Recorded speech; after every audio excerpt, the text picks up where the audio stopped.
अमीरा, रो मत।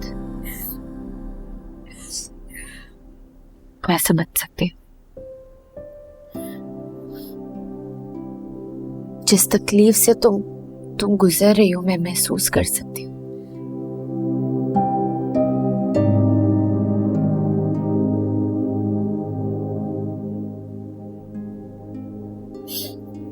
क्योंकि मैं जानती हूँ कि शादी टूटने का दुख इतना ही गहरा होता है जितना कि शादी पे लगी मेहंदी का रंग उतार ही नहीं उतरता। इसलिए मैं समझ सकती हूँ। कोई नहीं समझ सकता भाभी, जो मुझ पर बीती है, जो मेरे साथ हुआ है ना, कोई नहीं समझ सकता। इस वक्त मेरा दिल चाह रहा है कि मैं जाके शादी के जोड़े को आग लगा दूं। देखो, मैं समझ भी सकती हूँ और मैं जान भी सकती हूँ, क्योंकि ये लम्हा मुझ पर भी आया। मैंने भी तो जलाया था अपनी शादी का जोड़ा, लेकिन अगर उसको जलाने से ये दिल के अंदर जो दुख की आग है वो बुझ जाती तो तुम्हारे साथ मिलके जलाती। लेकिन ऐसा नहीं होता। मुझे पता है कि ये कैफियत किसी कयामत से कम नहीं होती। वो लम्हा मुझ पर भी किसी कयामत से कम नहीं था। और मैं जानती हूँ कि अभी तुम पर भी वही गुजर रही होगी। इसीलिए कोई समझे या ना समझे, मैं समझती हूँ तुम्हारा दुख।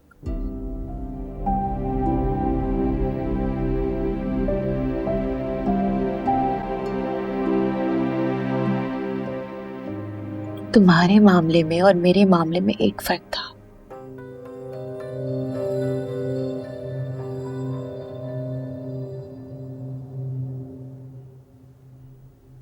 मेरे साथ तो ये सब कुछ बेखबरी में हुआ था।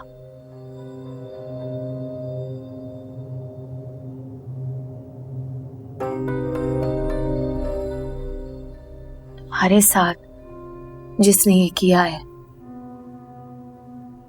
वो तुम्हारे सबसे ज्यादा करीब था। तुम उसको अपना खैरख्वाह समझती थी।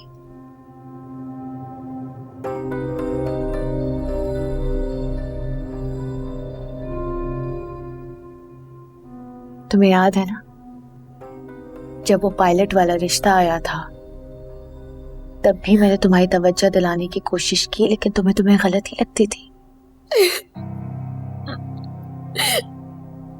वरना देखा जाए तो सब कुछ तय हो गया था। लड़के के घर वाले भी मान गए थे, उन्होंने हाँ भी कर दी थी। लड़का तुम्हें मिलने भी आया था। मिलने आया था मतलब तुम्हारी तस्वीर भी देखी होगी। ऐसे ही तो नहीं मिलने के लिए हामी भर दी ना।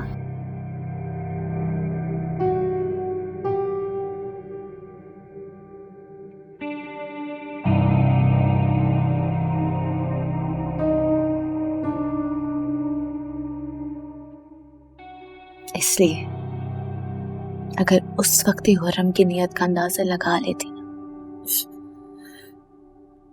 तो आज ये दिन नहीं देखना पड़ता।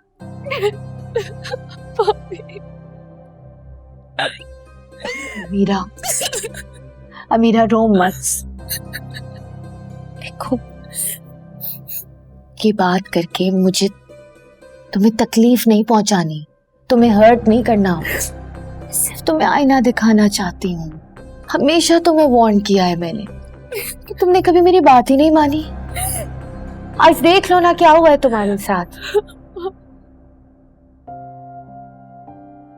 मैंने तो कभी किसी के साथ कुछ बुरा नहीं किया। मैं जानती हूँ तुमने कभी किसी के साथ बुरा नहीं किया, मुझे पता है। तो फिर मेरे साथ ही क्यों हुआ ये सब? देखो अमीरा, इधर देखो। जिसने जो नुकसान पहुंचाना था ना, उसने पहुंचा लिया। अब आगे के लिए होशियार हो जाओ तुम। ऐसे ही हर किसी पर भरोसा नहीं कर लेते।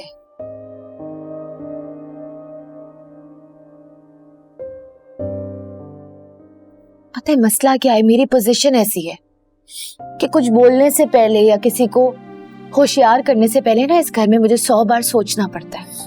क्योंकि हुर्रम ठहरी पसंदीदा लाडली बहू, पढ़ी लिखी, लाखों में कमाने वाली, उसके सामने तो मेरी कोई औकात ही नहीं है।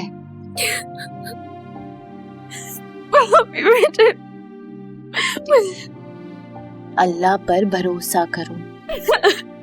मेरी भी टूटी थी ना शादी, उसके बाद मुझे हारिस मिले हैं, तो तुम्हें भी कोई बहुत अच्छा इंसान मिलेगा इंशाल्लाह।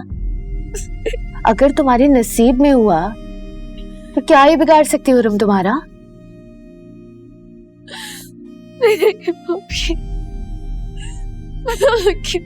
मत तुम्हें यहाँ बिगाड़ा था किसी का। देखो मीरा, रो मत। मुझे तुम्हें इस तरह रोता देख के बहुत बुरा लग रहा है। अल्लाह पूछेगा ऐसे लोगों से। इतना पढ़ लिख कर, इतनी तालीम हासिल करके क्या करते हैं?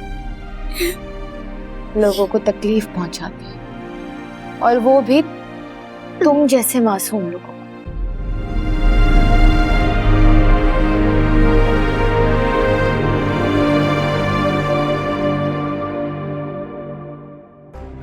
तुम्हारे पास अच्छा मौका है, तुम इस घर में अपना मकाम बनाने पे फोकस करो।